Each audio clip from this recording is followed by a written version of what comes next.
샬롬. 오늘 설교의 제목을 부활신앙 이렇게 한번 정해봅니다. 주시는 말씀은 요한복음 11장 25절에서 26절까지의 말씀을 읽도록 하겠습니다. 목사님이 읽겠습니다. 예수께서 이르시되 나는 부활이요 생명이니 나를 믿는 자는 죽어도 살겠고 무릇 살아서 나를 믿는 자는 영원히 죽지 아니하리니 이것을 네가 믿느냐. 아멘. 부활절은 우리 성탄절과 더불어서 우리 교회의 아주 중요한 절기 중에 하나입니다. 인간의 죄를 친히 담당하시기 위해서 십자가의 고난을 우리 예수님이 당하시고, 그리고는 죽음으로 끝난 것이 아니고 죽은 지 3일 만에 살아나셨습니다. 예수 그리스도의 위대한 승리의 날입니다. 그와 동시에 또 그것을 믿는 모든 사람들의 승리의 날이기도 하고, 그것을 믿는 우리 모든 성도들에게 생명입니다. 생명. 그래서 부활절은 죄와 사망과 어둠과 절망과 권세, 이 모든 것들이 물러가고 찬란하게 다가온 새로운 날이기 때문에 기쁨이 있고 승리의 축제가 있습니다. 부활절은 우리 주님의 경이로운 그런 구원의 사건의 증표고 완성이기 때문에 모든 기독교인뿐만 아니라 그 어둠의 권세에서 신음하고 있는 사람들에게 지상 최고의 복음이다 라고 할 수가 있습니다. 예수님이 부활하셨다. 예수님의 이 부활에 대해서 우리 성경은 약 104회 정도 언급을 하고 있습니다. 기독교의 예수님만이 부활을 보증해주고 있고 영원한 죽음으로부터 영원한 생명으로 인도해 주신다는 겁니다. 따라서 예수님을 믿지 않고는 천국에 갈 자가 아무도 없다. 대개 교회에서 성탄절을 위해서 준비를 할 때는 12월 달 전체 프로그램이 성탄절에 포커스를 맞춰지고 있습니다.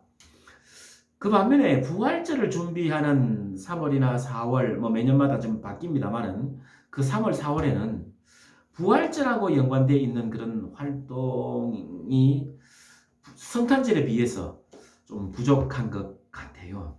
근데 어쩌면요, 성탄절보다도 더 귀한 날이고 더 중요한 날입니다. 지금 우리가 현재 지키고 있는 이 부활절은 325년 니케아 종교회의에서 부활의 날을 정해서 주일에 지키고 있습니다. 오늘 세 가지의 말씀을 증거하고 있습니다. 부활신앙은 생명과 승리를 주는 삶이다라는 거예요.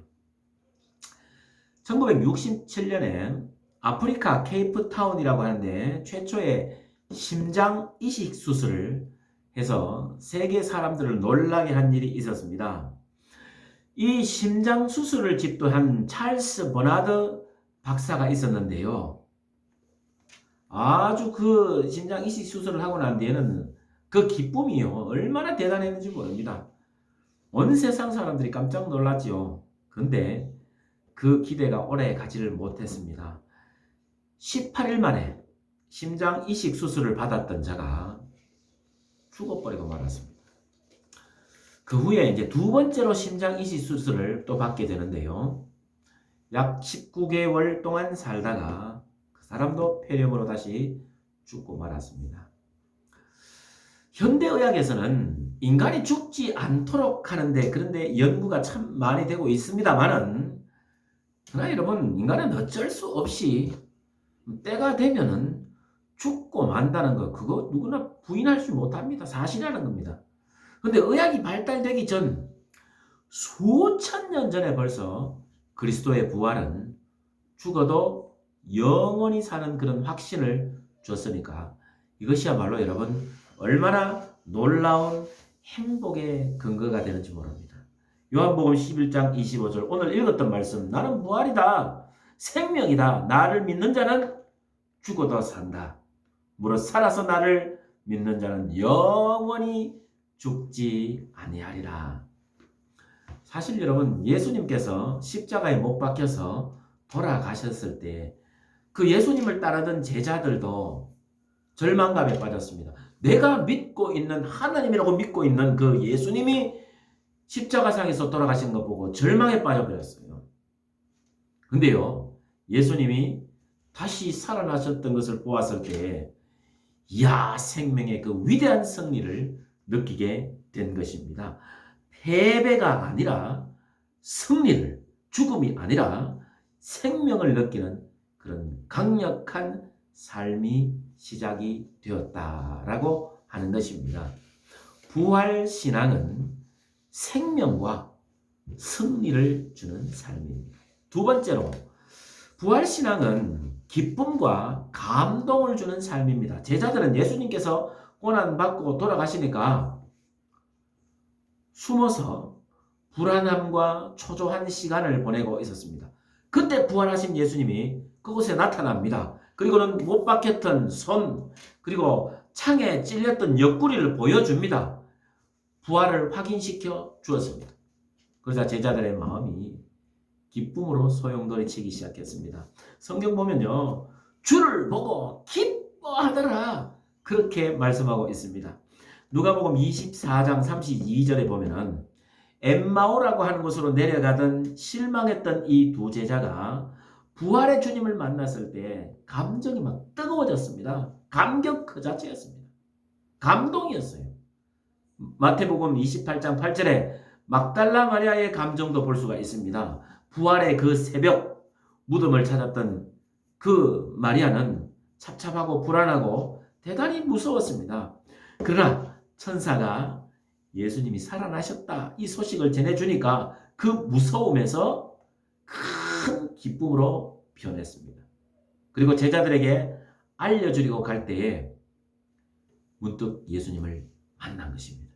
부활하신 예수님입니다. 그때 그 여인 새벽에 무덤을 찾아갔지만은 실망했던 그 여인은 부활하신 주님을 만나고 감동과 기쁨이 이루 형용할 수가 없었습니다. 마리아의 그 감정이 얼마나 기뻤던가, 하늘을 날 것처럼 그렇게 기뻐서 뛰어갔더라는 것입니다. 그 마음에 소용돌이치는 이 기쁨을 여러분 누가 막을 수가 있겠습니까? 예수님 다시 사셨다. 예수님 다시 사셨다. 여보시오, 제자들이여, 우리 주님 살아나셨습니다. 이 한마디 소리에 여러분 기쁨이, 이 막달라 마리아에게 이 기쁨이 얼마나 충만되어 있는가 우리가 엿볼 수가 있습니다. 부활신앙은 기쁨과 감동을 주는 삶이다. 마지막 세 번째로, 부활신앙은 평안과 위로를 주는 삶입니다. 부활하신 예수님께서 불안함 가운데 있는 제자들에게 찾아오십니다. 그리고는 말씀합니다. 너희에게 평안이 있을지어다, 평강이 있을지어다. 그러시면서 부활하신 주님께서 평강을 선포하셨습니다. 지금 현재 지구촌 상황들을 한번 보세요. 나라마다 분쟁입니다. 지금 현재 러시아와 우크라이나가 가장 중심에 있죠. 사실은 그 나라뿐만 아니고 그 중동 지역에 있는 나라들, 지금 우리나라도 여러분 분쟁 지역에 지금 위치하고 있습니다. 나라마다 분쟁입니다. 나라만 그럴까요? 가정도요, 남편과 아내 사이에 분쟁의 소리가 참 우리 이웃 주변에도 얼마나 많은지 몰라요.